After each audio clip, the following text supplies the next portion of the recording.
江戸時代、名古屋から信州方面に向かう公式な道は、以前に走った飯田街道でした。しかし、大曽根から瀬戸を経由し、現在の岐阜県の南を通って、長野県根羽村で飯田街道に合流するルートが独自に発達しました。裏飯田街道とも言えるこのルートは、中馬という輸送手段が主に利用されたため、中馬街道と呼ばれます。今日はこの中馬街道を走ってみます。ゴールは飯田街道との合流点である長野県根羽村です。おはようございます。私は今、愛知県瀬戸市にある深川神社に来ています。以前、瀬戸街道を走った際にも立ち寄った瀬戸の産砂神です。名古屋からここ瀬戸までは瀬戸街道とほぼ同じルートのため、今回はここからスタートします。今日のルートは久しぶりに徒歩の区間が多くあります。現在正月休み中で、食っては寝ての生活をしている私には、かなり厳しい旅になりそうです。まあ、最近血圧が高めで、運動をしろと言われているので、頑張ります。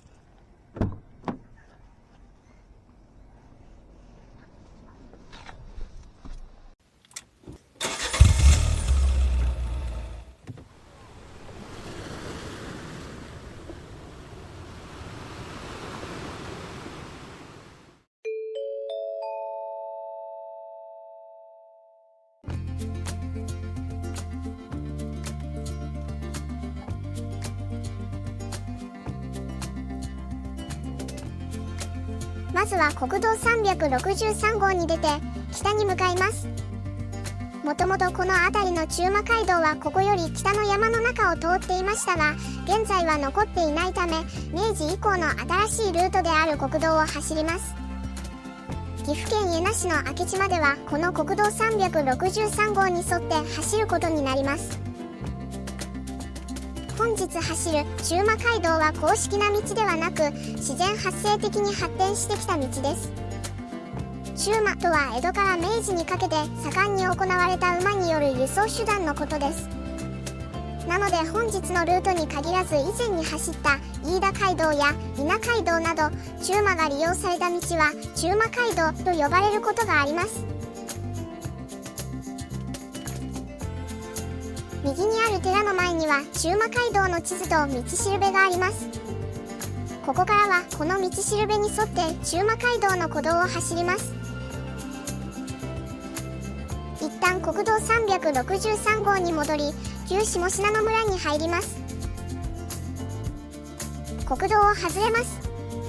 この辺りの道は文化庁の歴史の道100選に選定されています。ここ下信濃辺りには馬継ぎ所や馬宿があったと言われ、ここで馬車から木曽馬などに荷を積み替えることもあったようです。国道に戻ります。ここからは北東に向かいます。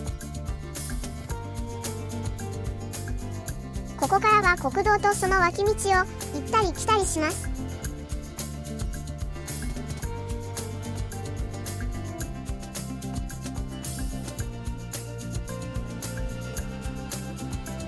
東海環状自動車道瀬戸信濃インターチェンジ前を通過します。国道を外れ、旧上信濃村に入ります。この先は車が通り抜けできないため、徒歩で撮影します。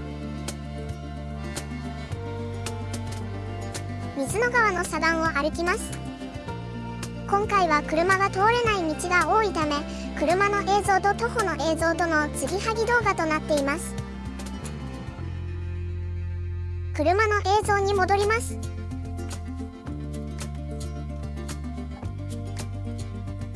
国道を渡ります。ここからの道も歴史の道100選に選定されています。街並みには旧街道らしさが残っています。明治24年の地図では、すでに現在の国道363号が中馬街道となっていますが、本来の道はもっと細く曲がりくねった道です。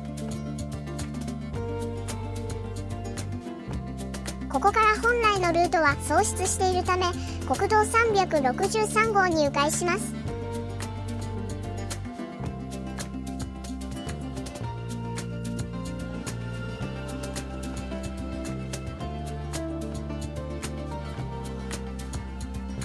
ここ白岩から本来のルートはこの左となりますが、車が通れないため徒歩で撮影します。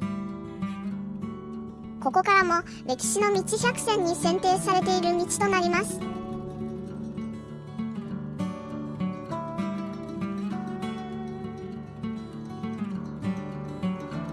歩道には看板が設置されているため、それに従って歩きます。いきなりつづら折りの険しい上り坂となります。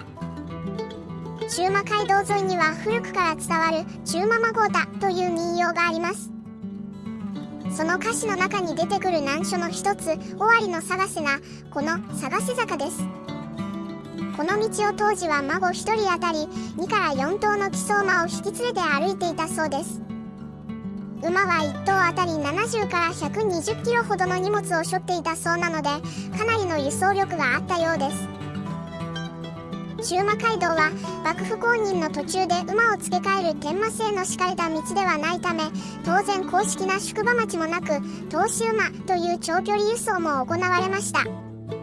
それゆえ価格が安かったため、公式な宿場問屋とはいわばライバル関係にあり、何度か訴訟沙汰にもなっています。しかしすでに重要なインフラとして確立していた中馬は、最終的には江戸幕府に条件付きでその存在を認められています。どうやら最大の難所は越えたようです。旅は始まったばかりですが、すでにかなり息が上がっています。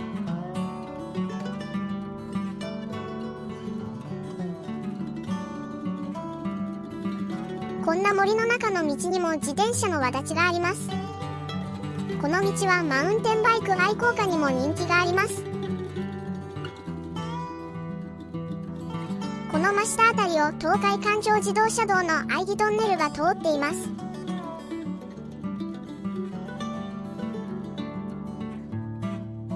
東海自然歩道と交差します。この辺りからは変化に乏しい水平移動のため、再生速度をさらに倍に上げます。もしゆっくり歩いている映像を見たいと思われる奇特な方がいらっしゃったら、等速動画を用意しましたので、そちらをご覧ください。まだところどころ雪が残っています。なぜわざわざこんな寒い時期に来たのかというと、もちろんクマが怖いからです。もっとも最近のクマは冬眠キャンセル界隈らしいので、油断はできません。今日も念のため鈴を鳴らしながら歩いています。まあ最近のクマはその程度のことで避けてくれるとは限りませんが、ないよりはマシでしょう。この辺りの林は明治期には宮内庁の御料林であり、その宮標石があるらしいのですが、どれかわかりませんでした。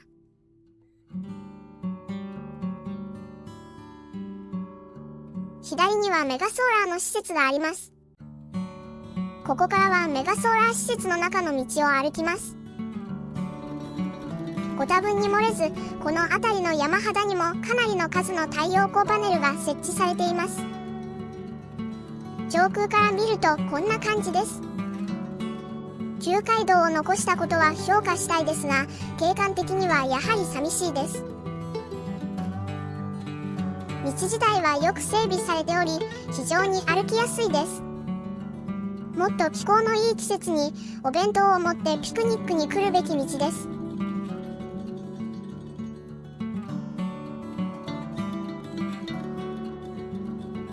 尾根の道を歩きます。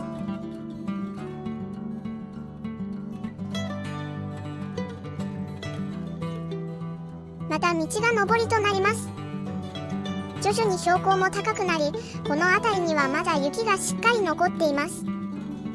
気温は1桁で本来であれば震え上がるほど寒いのですが、私は汗だくで登っています。息は上がりますが、動画を始めてからこんな道ばかりを歩いているため、えらいもので筋肉痛には全くならなくなりました。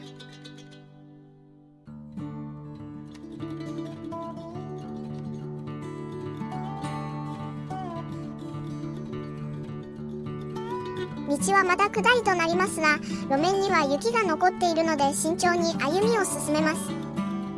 新年早々、怪我だけはしたくありません。この先、峠は掘り下げられて国道が通っているため、ここから階段を降ります。これまた滑りそうな階段です。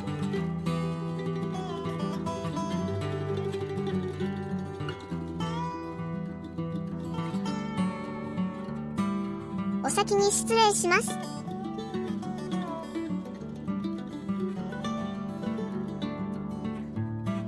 現在の飴沢峠である国道363号まで戻ってきました。ここから岐阜県土岐市に入ります。本来はこの右にルートは続き、昔の飴沢峠もそちらにありますが、道が見つからなかったため、国道を走ります。本来のルートは国道をまたいで右から左になります。ここから本来の中馬街道となります。路肩にはまだ雪が結構残っているため、走行注意です。本来のルートはこの右なので、ここから再び歩きとなります。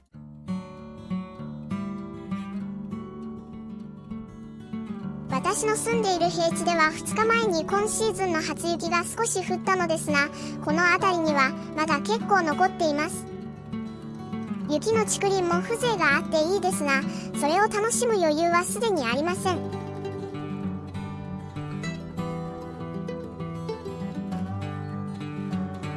この旧街道は地元の中学校や老人クラブによって保全がされているようです。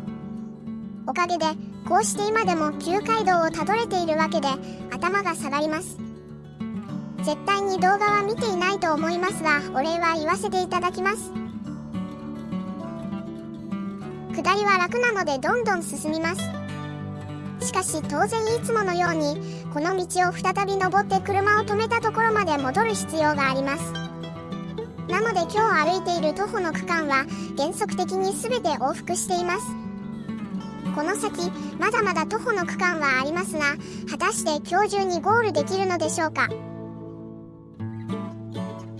舗装されている道に出ました。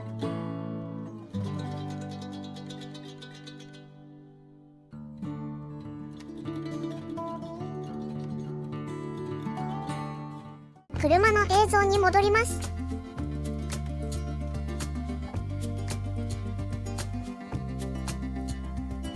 坂下の集落から国道に戻ります。ここ鶴里では自然薯が有名らしいですが、食べている時間がないため泣く泣く先を急ぎます。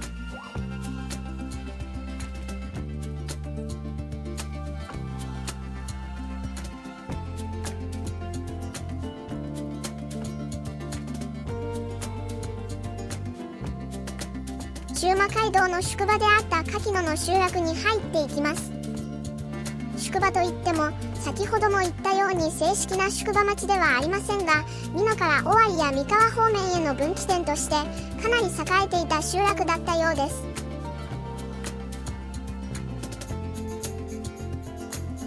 国道を外れます。この辺りには古くから柿野温泉があり、おそらく孫も使っていたことでしょう。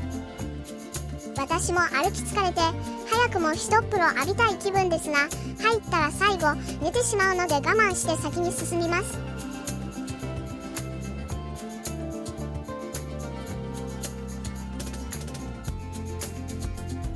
左にある看板によれば、この峠は金蔵ヶ峰と呼ばれ、この地で人馬の面倒を見ていた金蔵氏から名前を取ったようです。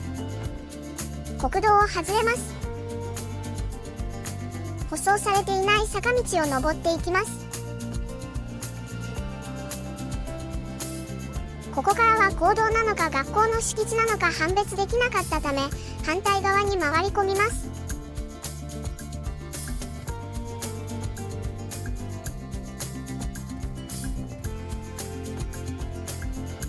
ここ細野では国道から西に一本外れた飛騨川の右岸を走ります。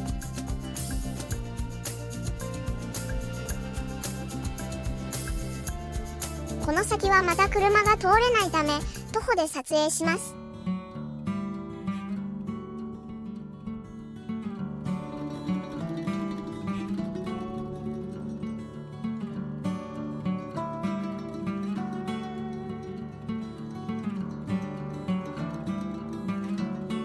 この辺りは頑張れば車で入ってこれないこともないかもしれませんが、スタックしても嫌なので我慢して歩きます。今、私が気をつけるべきことは、犬の落とし物を踏まないことです。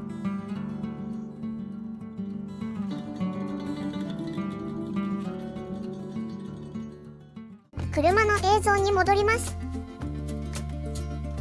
スリップしようものなら川に転落です。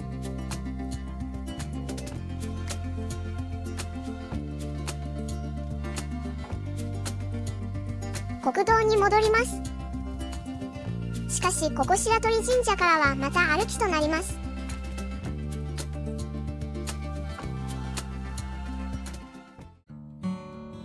早くも本日4回目の歩きです。疲れた足にこの坂道は応えます。道自体はとてもよく整備されており歩きやすいです。ただ気になるのは地面にところどころまだ新しい掘り返されたような跡があることです。こいつはもう確実に何かいます。峠を越えてここからは下りとなります。足取り警戒、周囲は警戒、念のために食料、携帯です。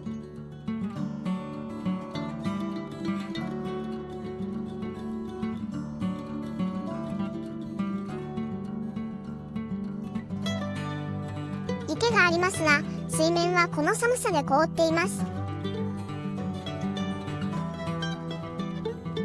細野からそぎに入ります。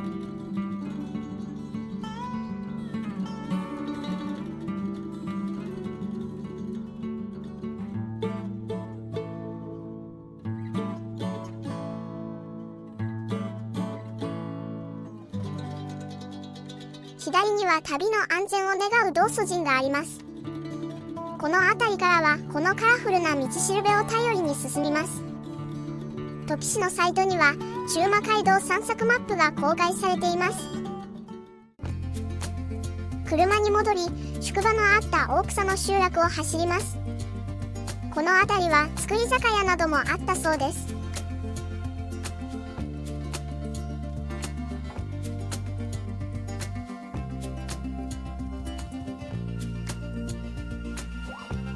国道を渡り、曽木の集落に入ります。ここから住久保辺りにかけては道沿いに特に多くの馬頭観音や石仏が残されています。曽木にも温泉があり、中馬街道の宿場機能を有していました。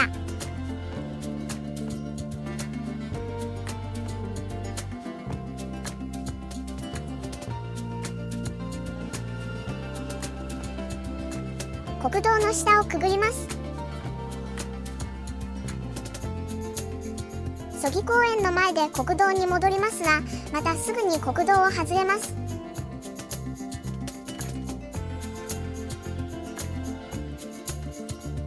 この辺りの中馬街道は国道よりもかなり高いところを通っています。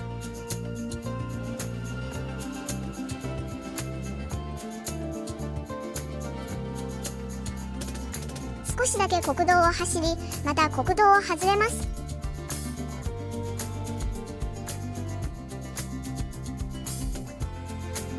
ここからまた坂を登ります。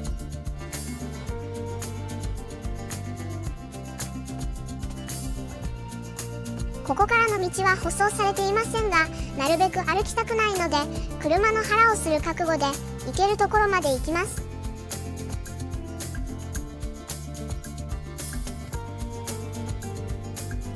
ここからは本日も何度目かわからない徒歩となります。左には旅の途中、この地で果てたホッケの墓の跡があります。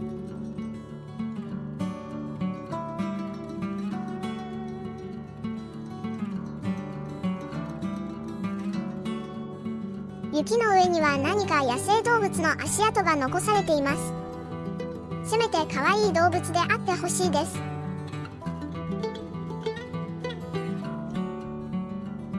多分この辺りから瑞浪市に入ります。現在の住所は末町です。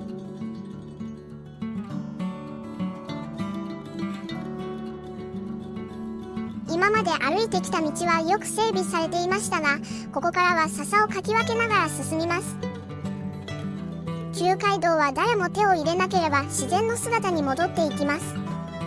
これまで歩いてきた旧街道も誰かしらが維持管理していてくれたのだと思うと感謝の念に堪えません。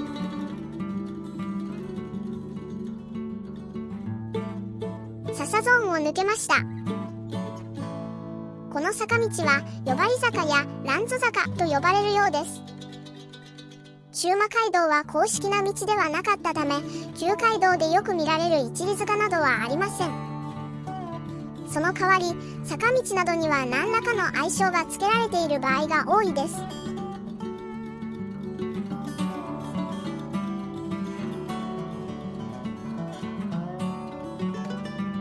舗装されている道まで出てこられました。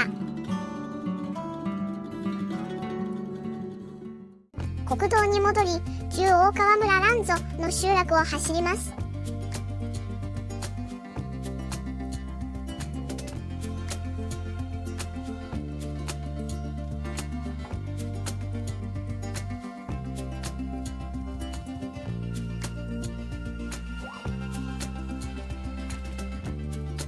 ここで寄り道をします。ここ大川は焼き物が盛んであった地域であり、国道沿いには世界一の美濃焼狛犬があります。また近くには世界一の茶壺こと北条の壺もあります。こちらはギネスにも登録されています。この辺りの地名である末町ももちろん地場産業である陶磁器から名付けられました。中馬街道は瀬戸焼や美濃焼を信州方面に運ぶのに利用された道でもあります。今でも旧街道沿いにはいくつか製陶所があります。滝坂と呼ばれる坂を登ります。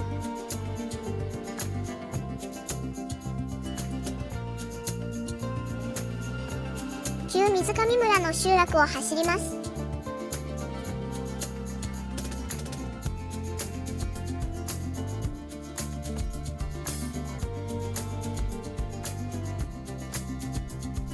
一旦国道に戻りますが、またすぐに脇道に入ります。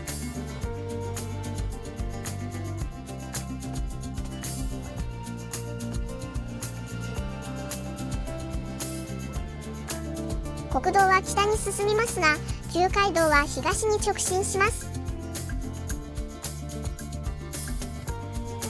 平坂と呼ばれる坂を登り、峠を越えると鷲詰の集落に入ります。西タイプではなく増詰が正しい読みですが、古い地図では増詰となっています。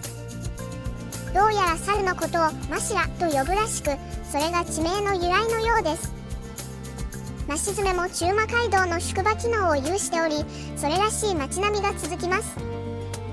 現在のメインストリートは一本右ですが、そちらにはスーパーなどもあり、この辺りでは比較的栄えた集落です。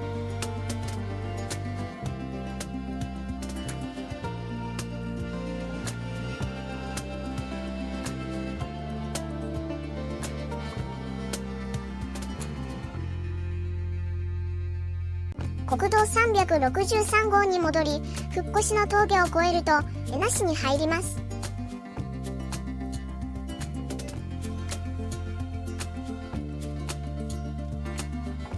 旧木浪村の集落に入っていきます。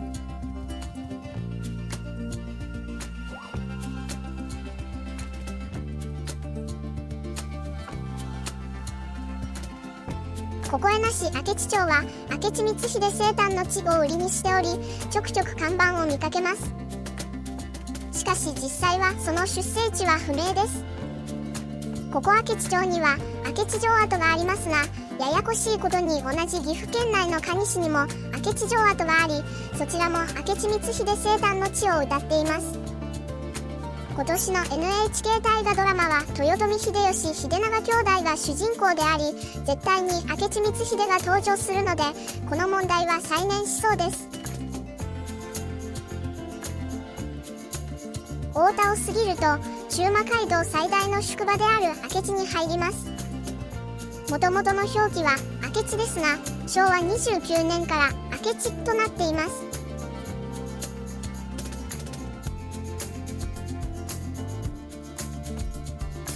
のルートはここを左折ですが、逆向き一方通行のため迂回します。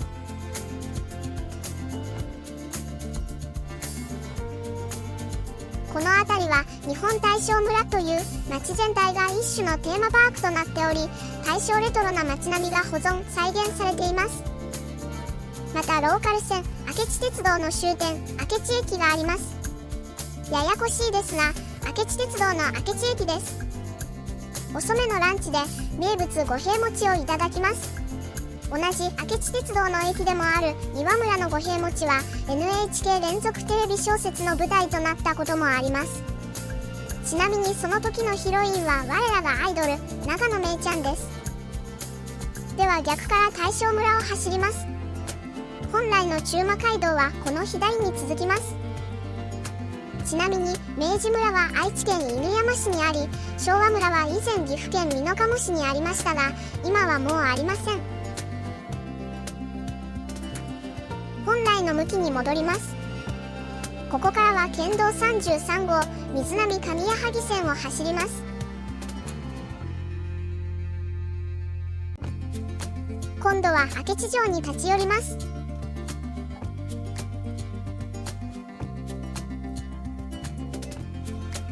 明智城は1200年代に明智遠山氏の城として築城されたと言われています。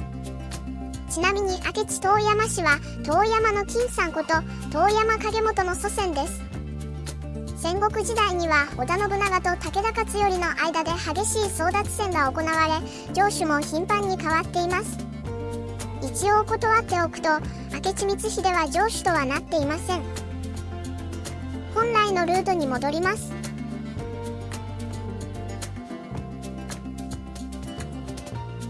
この右を下っていくと明智光秀の母とされるお牧の方の墓があります。一説には光秀が攻める八丈城会場の引き換えにお牧の方は人質となりました。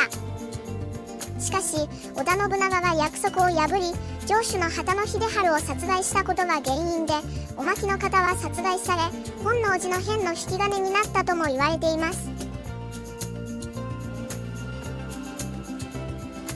ここ旧東方村高波から現在の県道はそのまま東の上矢作に向かいます。しかし明治時代の地図では中馬街道は高波川沿いに北上していたようなので、そちらに向かいます。これはあくまで予想ですが、それ以前の中馬街道はもっと直線的だったのではないかと思います。しかしそれを裏付ける資料は見つからなかったため、今回は明治24年の地図の道を走ります。ここ中切からまた東に向かい、大場戸峠に向かって山道を登っていきます。大場戸峠も中馬孫太でなければよいと謳われる中馬街道の難所の一つです。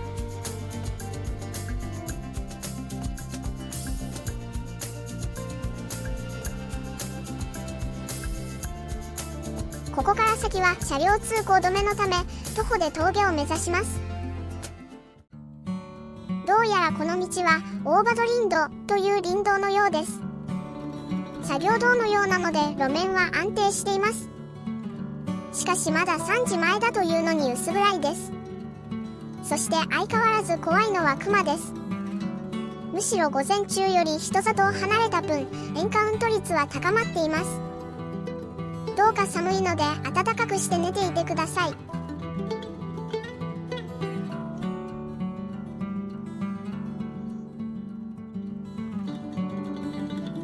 この分岐はおそらく右です。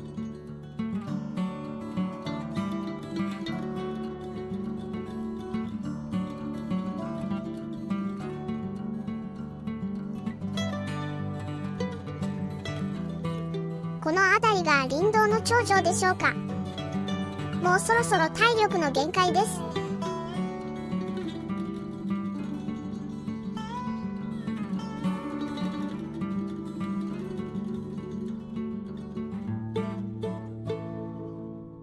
県道33号に戻ってきました。本来であれば車の映像に戻るのですが、県道が通行止めになっているようなのでこのまま歩き続けます。少し雪がちらついてきました。本降りになると帰宅困難になるので先を急ぎます。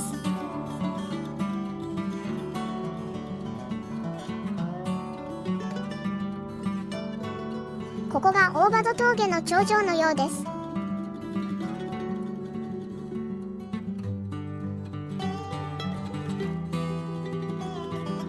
でしょうね。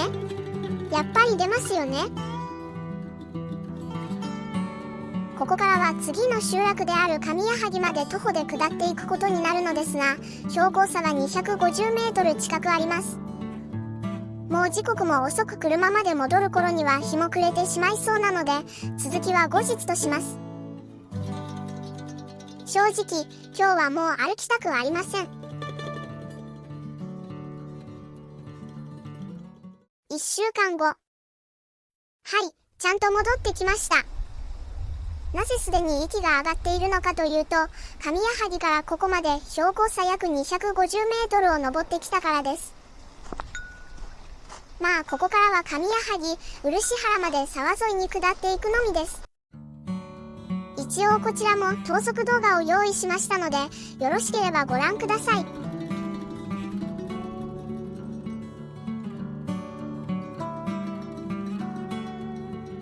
いきなり倒木が行く手を阻みます。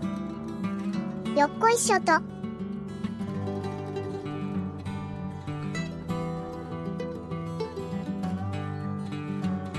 この道沿いには馬頭観音がいくつか残されています。馬を使った輸送が盛んであった地域にはよく見られます。旅の途中で命を落とした馬を弔うために置かれる場合が多いです。この先に橋はあるのですが、崩落の危険性があるため、ここで沢を渡ります。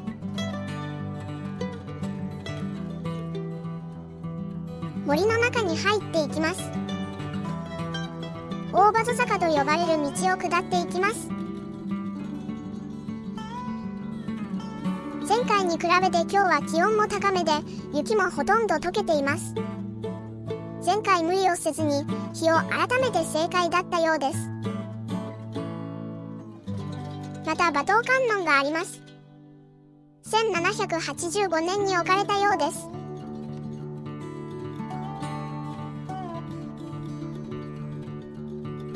この先には橋があるのですが、崩落の危険性があるため迂回路を取ります。親切にロープが張ってあります。これは暖かい。この道もどなたかが維持管理してくれているようで、感謝しかありません。しかし道は全く暖かくありません。前回薄暗い中、こんな道を歩かなくて本当に良かったです。本来のルートに戻ってきました。ここは大曲の滝のようです。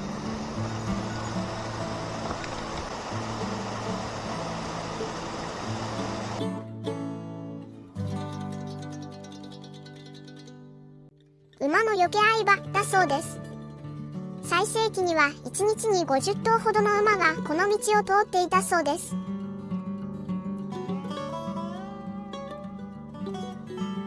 馬の水飲み鉢があります。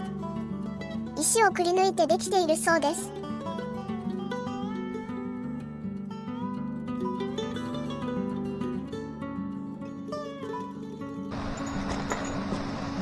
ここにも滝があります。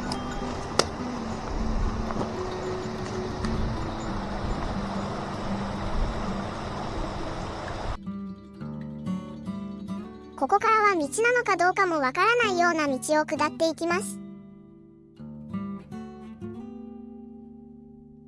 どうやら水が道に流れ込んでしまっているようです。これでも一応公道です。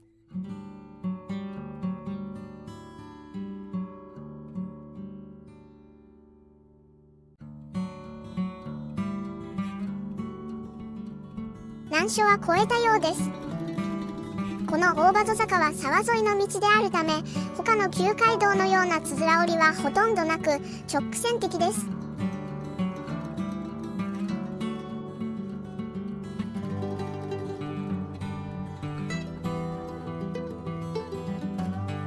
水車小屋跡と住居跡のようです。こんなところに住んでいたのでしょうか。虫がすごそうです。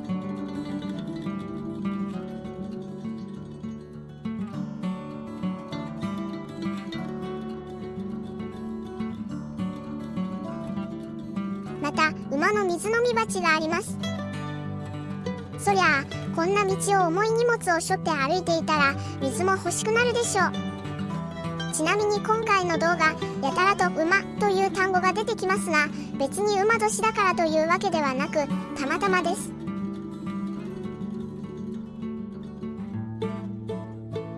この道には馬車も通っていたようです。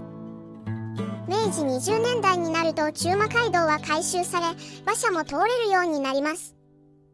この先は馬車道とそれ以前からある古道に分岐しますが、今日歩くのは古道の方です。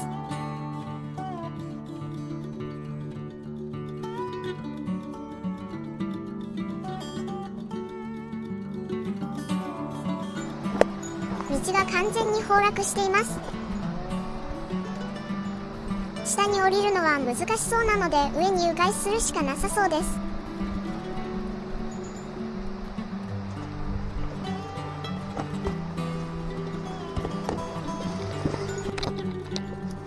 崖を這いつくばって登ります。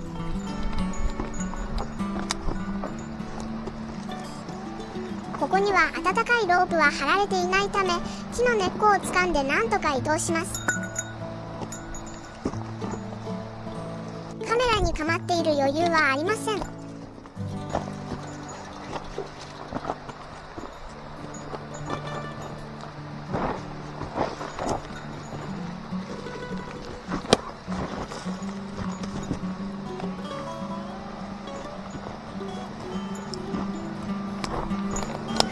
なんとか越えました。まあ上りにも通っているので道が崩落していることは知ってはいました。しかしこれが初見で、かつ薄暗い中であったらやばかったです。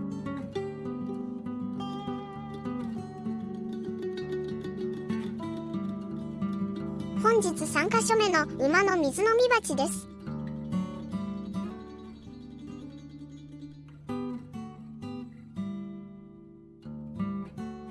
前方が少し明るくなってきました。ここまで来ればあと少しです。主要ルートであった中馬街道も明治30年代になると国鉄が中津まで延伸され、輸送手段も徐々にそちらに移っていき、使われなくなっていきます。大場戸峠東側登り口の馬頭観音があります。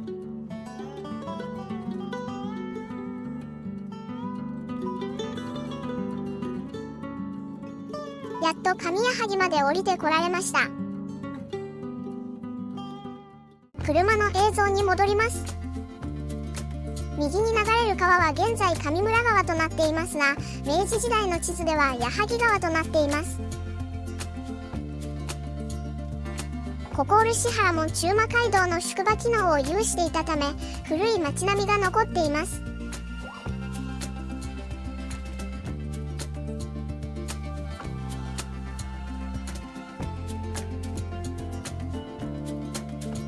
国道257号を北上します。国道を外れ上村川の右岸を走ります。昭和40年代頃まではこちらの道が国道でした。国道257号は以前走った稲街道や姫街道とも一部重複しています。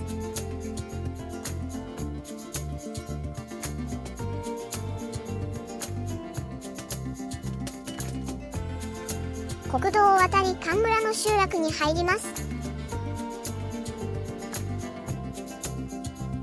ここ本郷の本来のルートは右の集落の中ですが、車が通れないため迂回します。この辺りも古い宿場町の雰囲気が残っています。ここから道は国道418号となります。国道418号は南信州と福井県大野を結ぶ道で、国道としても知られています。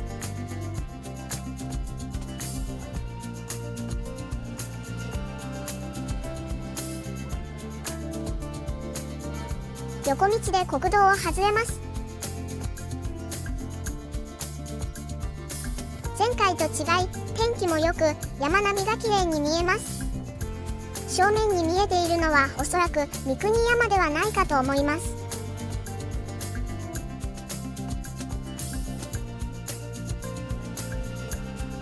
本来のルートはここで右折して国道に戻るべきだったかもしれません。まあこの辺りの中馬街道の古道は結構曖昧です。国道418号に戻ります。この辺りは最近橋が付け替えられ、道も新しくなったようです。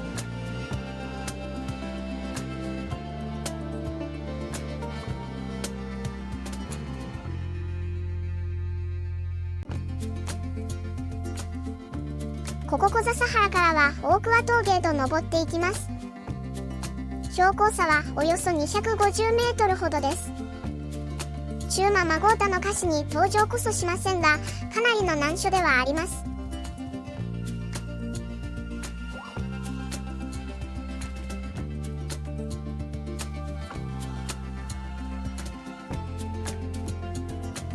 ここ室原からは県道101号となります。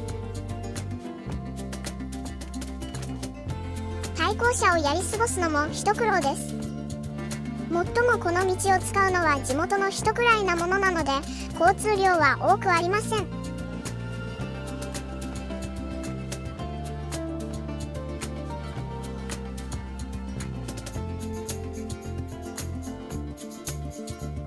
標高が高くなると路肩にはまだところどころ雪が残っています。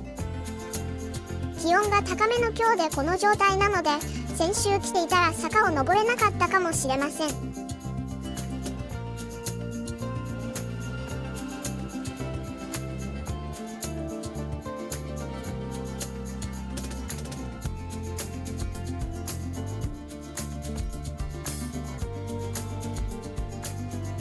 ここが大桑峠の頂上です。ここから愛知県豊田市に入ります。愛知県のこの謎に飛び出ているところが今走っている大桑の集落です。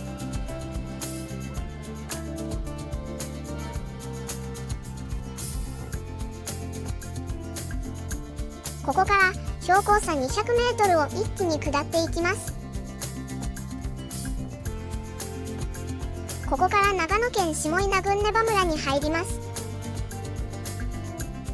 いやー、ここまで思っていたよりも長かったです。本当は1日で走破するつもりでしたが、やはり徒歩の区間が多いと無理があります。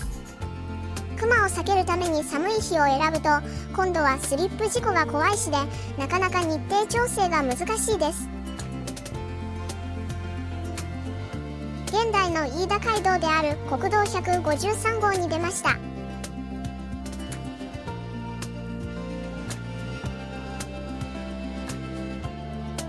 ここが飯田街道との合流点です。道しるべには右、岩村、明智、左、三河、阿助などと書いてあります。ではエンディングを撮るために築地の大杉に向かいます。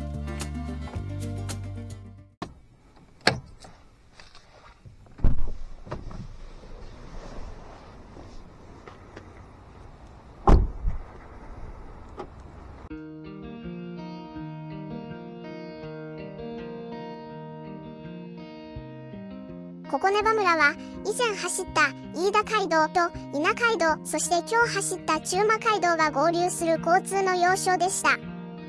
現在でこそ長野県ですが、武田信玄の三河侵攻の結果、信濃国に編入されるまでは三河国に属していました。尾張や三河から中馬によって持ち込まれた物資は信濃国の玄関口である根羽を経由し、飯田、そして塩尻へと運ばれました。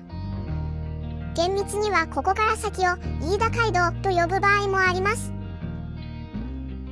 以前伊那街道を走った時以来、約1年3ヶ月ぶりに戻ってきました。久しぶりに来たので築地神社にもお参りしてから帰ります。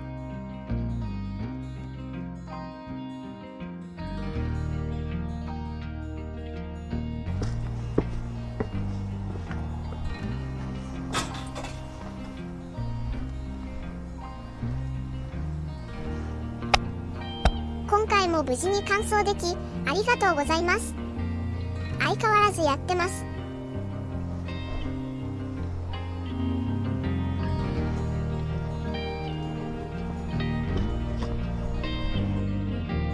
ご視聴ありがとうございました。